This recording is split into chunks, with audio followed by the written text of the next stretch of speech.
sekarang kita sedang bersama Bos Rich, yaitu salah satu owner barber di Bandung ya. Nah, barber ini tuh menggunakan sistem AI. Nah, ini kita unik lah. Ini jadi salah satu barbershop yang terunik buat kita juga. Makanya kita di sini mau nanya-nanya lah sekitar tentang barbershop dia juga. Nah, kenalin siapa nih? Halo, salam kenal. Nama gua Niko. Nama panjangnya Raden Ramadhan Niko Nandias. Nah, gua owner Tretch Barber Space. Barber Space. Di mana tuh? Tempatnya cabang pertama di Jalan Sumbawa nomor 24. Oke. Nah, jadi pertanyaan pertama ya, Ko ya. Itu bagaimana para pemilik barbershop menemukan gairah dan motivasi dalam membangun usaha cukur rambut? Oke. Kalau menurut Koko sendiri gimana? Sebenarnya kalau gairah dan motivasi itu tergantung background dulu kenapa kita bikin barbershop ini. Nah, jadi kan idealnya semua bisnis berawal dari problem. Oke. Ya, problemnya apa dulu nih? Nah, kalau dulu gua ngeliat problemnya apa? Orang-orang di Bandung terutama, mostly ya kaum pria, itu pada nggak puas sama potongan rambutnya. Nah, kenapa bisa kayak gitu? Karena ada perbedaan persepsi antara yang diinginkan sama customer sama yang dipahami sama capsternya atau barberman-nya. Yang kedua, Ko ya. Itu bagaimana mereka mengenali peluang pasar dan menciptakan ide layanan atau konsep barbershop yang unik, kok.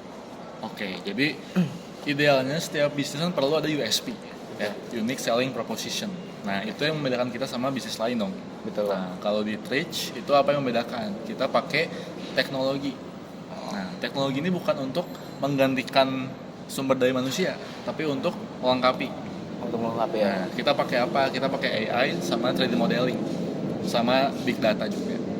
Nah, fungsinya apa? Untuk mempersimpel, untuk simplify customer journey-nya.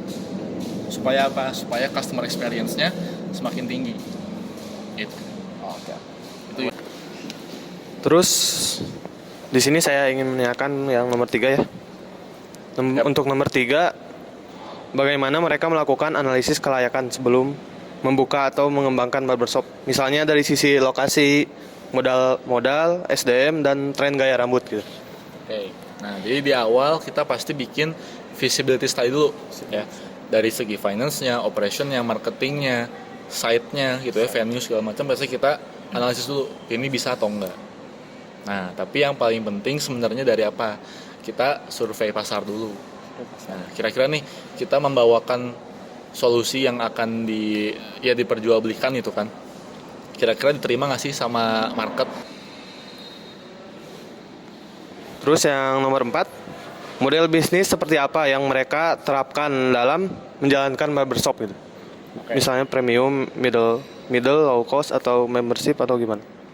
Oke, sebenarnya kalau secara segmentasi kita kategorinya itu middle up. Nah, cuman kalau bisnis model itu sebenarnya kita cukup banyak. Ya. Kita pakai partnership juga. Kita ada namanya membership juga. Ada namanya affiliates juga. Ada namanya B2B-nya juga ada. B2C-nya juga ada. Nah, jadi kita pakai semua bisnis model yang bisa gitu. Bukan cuman mengandalkan service atau penjualan produk doang. Gitu. Karena jujur kalau barbershop itu kencengnya bukan dari service, tapi dari dari balik layarnya. Nah, contoh apa? Contoh jual membership. Contoh kita punya sistem teknologinya. Nah, kita sewa-sewakan ke pemain yang lain yang memerlukan. Nah, justru di situ besarnya. Untuk yang nomor 5, siapa saja kompetitor utama mereka dan bagaimana mereka menafsirkan persaingan tersebut dari harga, kualitas, potongan, branding, pengalaman pelanggan gitu. Oke. Sebenarnya kayaknya nggak perlu sebut brand ya, nggak usah sebut brand ya. Cuman pokoknya di awal kita udah bikin kompetitor analisisnya. Nah, jadi dari situ ada 3 lah main kompetitor di Bandung gitu ya. Pertama itu yang hitam emas. Ya. Ya, itu franchise banyak ya. Jujur itu secara bisnis bagus banget. Kedua ada di daerah Maulana Yusuf. Nah, sama ketiga daerah Kosambi. Nah, itu aja. Oke, sekarang buat yang nomor 6 Kak. Jenis hak kekayaan intelektual apa yang dimiliki atau digunakan? Misal kayak merek dagang atau brand barber, kayak desain interior khas, teknik potong tertentu gitu, atau ada kemasan produk grooming. Oke. Jadi yang kita daftarkan itu dari logo pasti ya, logo dan nama perusahaan. Terus dari sistem teknologi juga. Nah, kita kan develop AI dan modelingnya kan from scratch dan itu single handed gitu. Jadi kita sendiri yang buat. Nah, otomatis harus langsung dipatenin. Nah, itu yang kedua. Yang ketiga adalah dari merek dagang pasti, karena kita juga melakukan franchise. Nah, franchise ada franchisee kan, franchisee ini membeli lisensi kita, gitu. Jadi 3 itu. Oh. Untuk nomor 7, seberapa penting mereka memandang kepemilikan merek atau hak kekayaan intelektual dalam menjaga keunikan dan daya saing barbershop? Sangat penting sih, karena di era sekarang kan hampir banyak copyright ya. Nah, itu yang harus kita minimalisir resikonya. Makanya kita di awal langsung aja udah daftarin, langsung jadi milik kita langsung. Karena kalau enggak, ada aja oknum yang ngeklaim segala macem, ya rugi juga ke depannya. Oke, yang nomor 8 kok, terakhir nih Kak. Bagaimana memprediksi masa depan bisnis barbershop, baik dari sisi tren rambut ataupun preferensi dari pelanggan, teknologi maupun perkembangan industri grooming pria? Oke, kalau tren rambut itu idealnya setiap tahun ganti-ganti.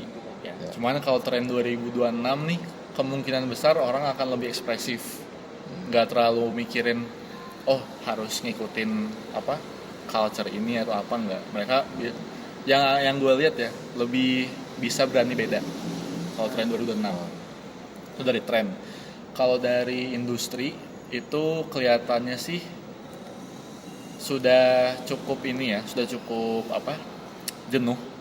Nah, jadi emang harus dipaksa untuk inovasi lagi masing-masing barber. Karena kalau enggak, ujung-ujungnya akan didominasi sama pemain lain. Tuh. Terus tadi apa lagi? Perkembangan kayak industri grooming pria. Oh iya, dari teknologi ya. Nah, teknologi itu sekarang udah eranya yang benar-benar fungsional, bukan cuma sekedar gimmick lagi. Nah, jadi kita di sini pakai AI, pakai 3D modeling, itu gimana caranya benar-benar nge-solve problemnya customer. Itu sekian dari kelompok kami. Terima kasih. Terima kasih sudah menyaksikan. Bye. Bye. See you at Rich Barber. Yes. Thank you. Rich Barber. Rich Barber. Nanti ya. Nanti ya dimasukin ya. Wajib kesana guys. Yuk.